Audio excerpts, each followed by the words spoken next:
Hi, intrepid viewers. Another tsunami of news, led by Cyclone Rudy. I think it's hit landfall, hasn't it, really, Cyclone Rudy? And viewers, it reminds me of Get Smart. Remember Maxwell Smart and Agent 99 and the nebulous Russians who were known as Chaos? Nothing's changed, it would appear. So now after the arrests, at least it's a bit of good news. It's moving in on Giuliani, and if it's moving in on Giuliani, it's sure as hell moving in on Trump. So we love that. So there's so much to cover today. So I'm going to do 3 readings. The first one, Giuliani, he's such a clown. I'm using the circus deck. So we'll see what's happening with him and the arrest of Igor and Lev over here. Yes, now they had one-way tickets to Frankfurt, but in case anyone was wondering, Rudy volunteered, but they were on their way to Vienna, and that he was about to leave and go to Vienna. Well, who's in Vienna? So I was thinking about this, and then Rachel Maddow, bless her, she has more resources than I do, found they're on their way to Vienna to see a Kremlin pet. You know how people keep boa constrictors as pets? I think he's one of those, and his name's Dmitry Firtash. Why do they have to keep going to Vienna to talk to Dmitry? That's because he's under house arrest in Vienna. He's trying to get out from under. And what he was described by the US intelligence as in the upper echelons of the Association of Russian Organised Crime. So that's who the ex-mayor of New York is going to meet. How did this happen? That they're so brazen and upfront. I put it down to the not-so-licit drugs they're all on, I'm beginning to think, really. Look over here, not over there. Now, this is Giuliani and the arrest of Igor and Lev. How's that going to play out? Ooh. All right, let's have a look here. Make a bit more space. Giuliani and the arrests. Oh, major. Dearest viewers, we can thank Mueller for this. It was an unsealed indictment that they rushed to unseal to catch them at the airport that they'd been working on. So Mueller's legacy is going to come back and haunt this administration. This is thanks to Mueller. Okay. Mind you, he had to redeem himself, I think, after all that. But here we go. So I'm going to do a 7-carder.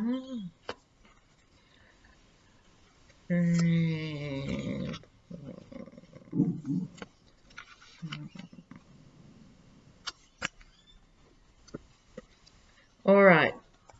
Now, in the middle, the King of Wands. He's sitting on his swag outside the circus tent, lording it over everyone, telling them where they should be and what they should be doing. I think this is Giuliani right at the centre of it. I don't think it's Trump. I think it's Giuliani.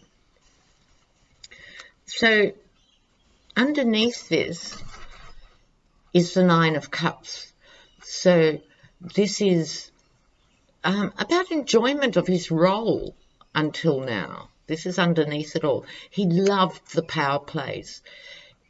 He felt he should be a world player, and he saw, I didn't realise this before, it's quite clear now, he saw Trump as his vehicle and the Republican elephant as his vehicle to be a global player.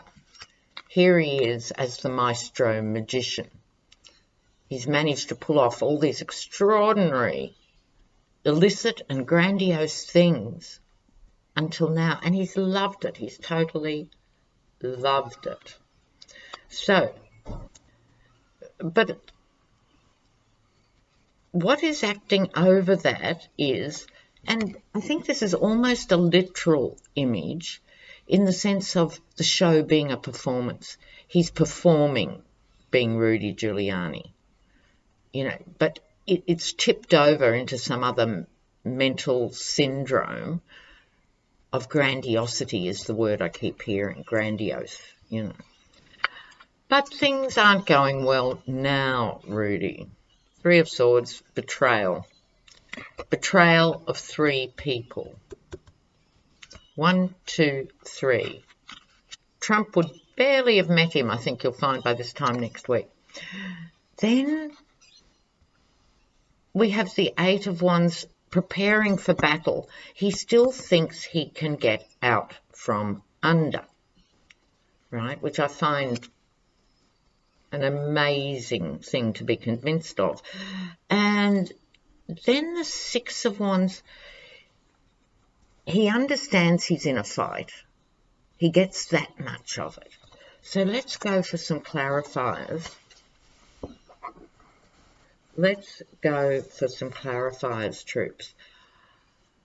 Rudy, what's happening for Rudy? Is Rudy going to go down?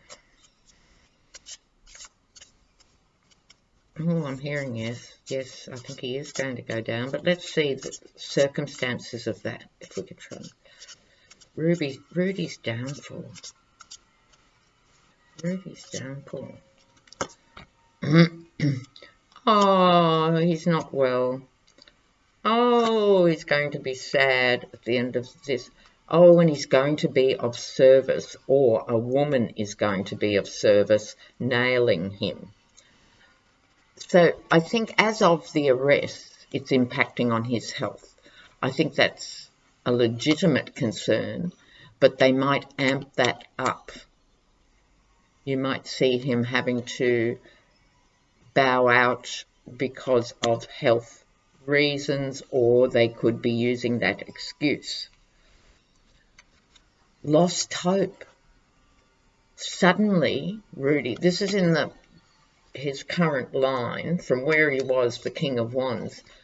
Now he's lost hope. Interesting. Now this is the woman in service, donna de servicio. So I think this is a woman, probably a clerical person, who he hasn't even noticed for 30 years or something like that. Someone of low status in the hierarchy of Giuliani's world is actually going to dish some final dirt that will do him in. Oh, the invisible secretaries of the world. And I know from being a secretary back in the day, and I was attached to temp agencies in London and New York and San Francisco. And so if you're doing temp work, you're stepping into someone else's shoes for 2 weeks or a month, whatever, and you really see what's going on and what they know and don't know. And then no one had a secretary anymore. They were all administrative assistants and executive administrative assistants and human resource managers and all this stuff. But the bottom line is, if the secretaries,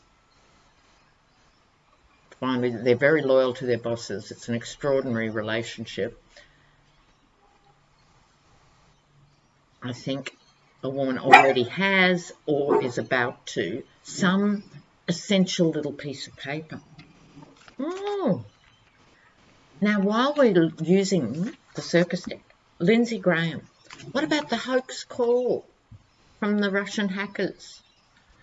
Did you hear about that, intrepid ones?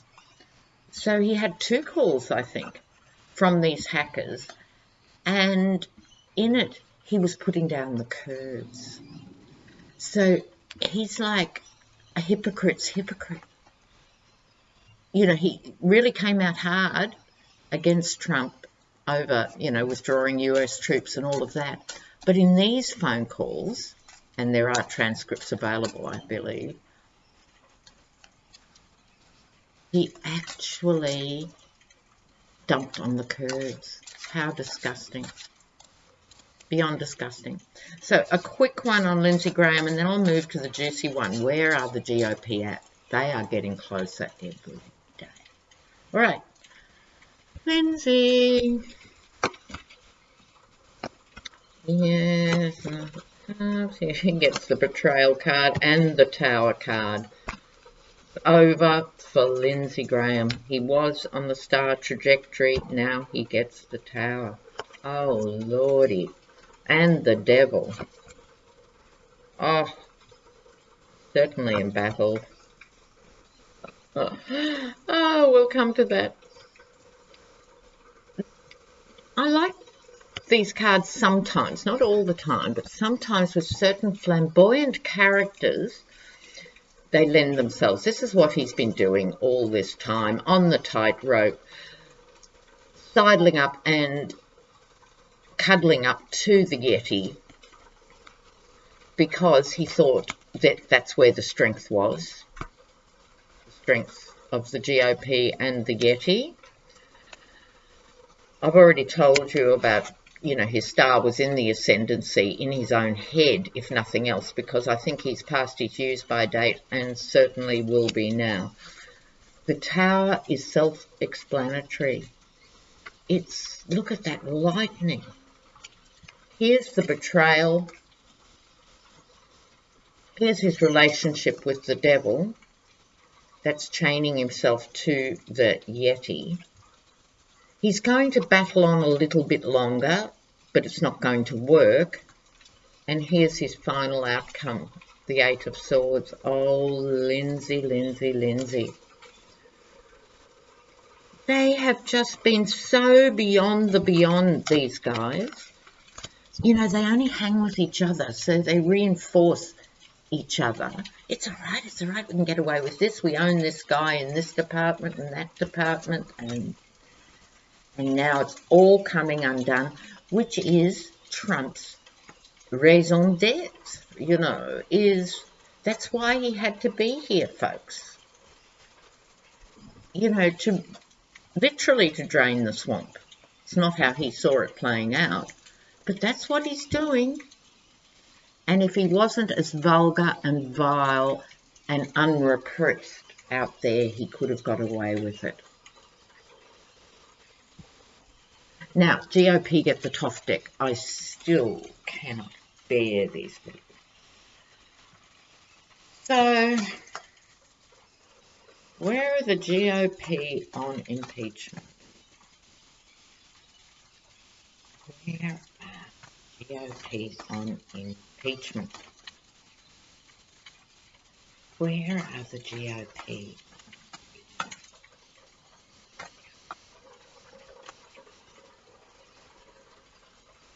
GOP on impeachment. Okay, I'm going to do a slightly bigger spread. This signifier. Yes, just preserving the money.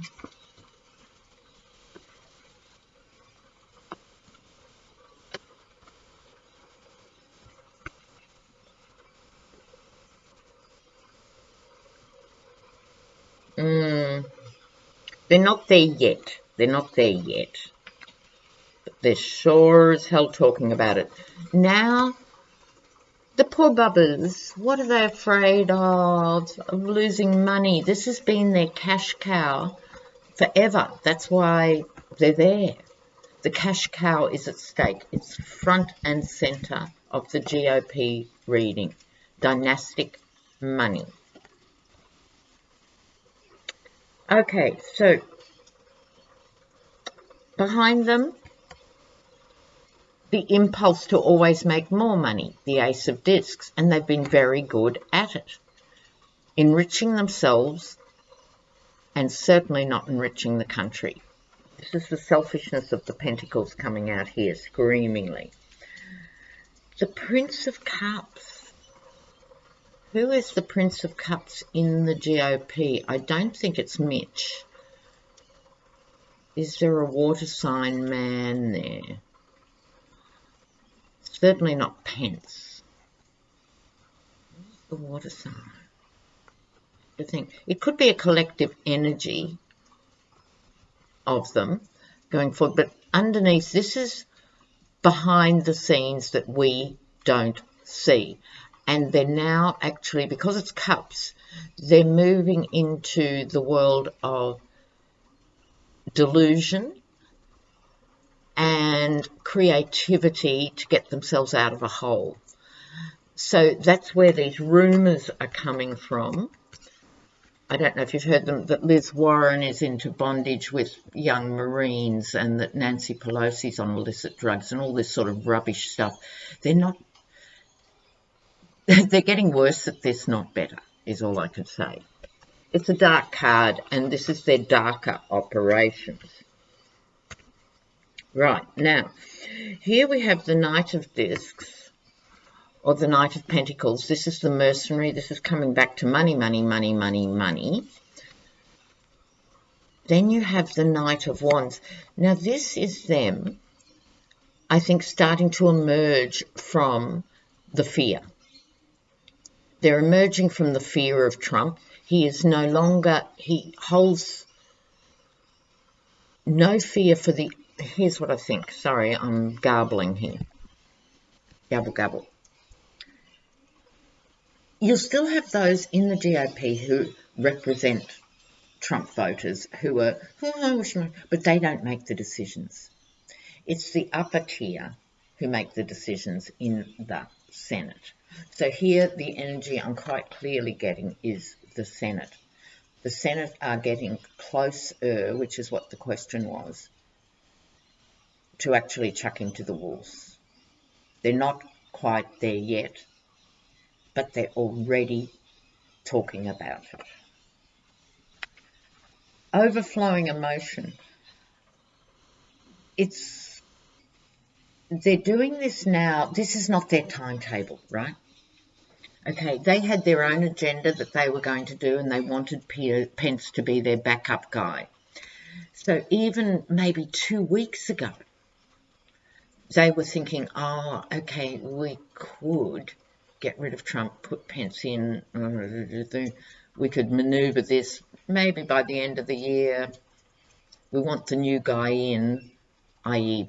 Pence, by the new year to have a full year of campaigning, that sort of conversation. But now they're in a panic. They're making emotional decisions because they're in a panic. Good. Okay. This is them manipulating, wielding, conniving, trying to keep their story straight. This is the big juggle. And they're not doing it very well because they're rushed. They've had the recess to sort of reset. But with the Yeti, the wounded, mortally wounded Yeti, just like us, they don't know what he's going to do after lunch. They have no idea what he's going to do. So that brings them to where they are now. With the Six of Swords, it's not fun. This is swords in the heart of the party, if you take it to be the GOP, or GOP swords at Trump in the crosshairs. They've got Trump in their sights. But you know what? This is interesting. In fact, to me, it's the most interesting card of the layout. Okay, so they get the Eight of Cups, which in the Thoth deck is indolence. I'm not seeing it so much as indolence as paralysis. Suddenly, all their go-to techniques are not working. People have stopped believing them all of a sudden. It's funny, every big thing in life, viewers, is about timing, isn't it? And the sense I'm getting for the GOP is they're freaked out with the timeline. They're 5 minutes away from next year. Do they get rid of him right now and hope for the best with Pence, and hope if they get Trump out, the investigations will stop into Pence? Ooh, I'll do a clarify on what they think will happen. They're in a blind panic. They are beside themselves, much more panicked than I realised. Oh, I'm hearing they've got to outrun their own indictments. They've got to outrun their own indictments. In other words, McConnell's got to stay ahead of the investigation into his wife and himself. Yes, they've got to stay ahead of the indictments, but they can't. They actually can't. So, clarifiers. VIP panic.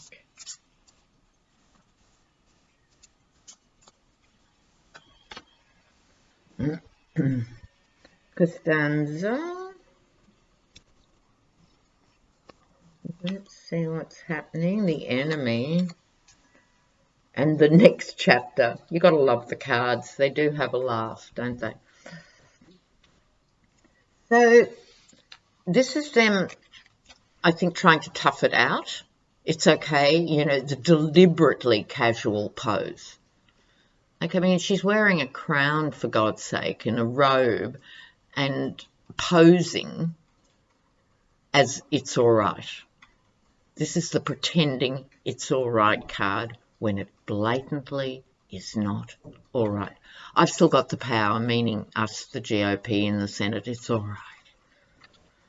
But the enemy is in the camp. Prossima novella, the next chapter of the story unfolds. How tantalising. Yes, how tantalising. So, what else is on the list? Oh, yuck. Yesterday, I think, Australian time, there was a UN vote the UN Security Council voted countries from all over the world to condemn Turkey's invasion of northern Syria and the Kurds. And the US sided with Russia and vetoed it. That got lost in the news. US and Russia, the only two to veto it. This is insane.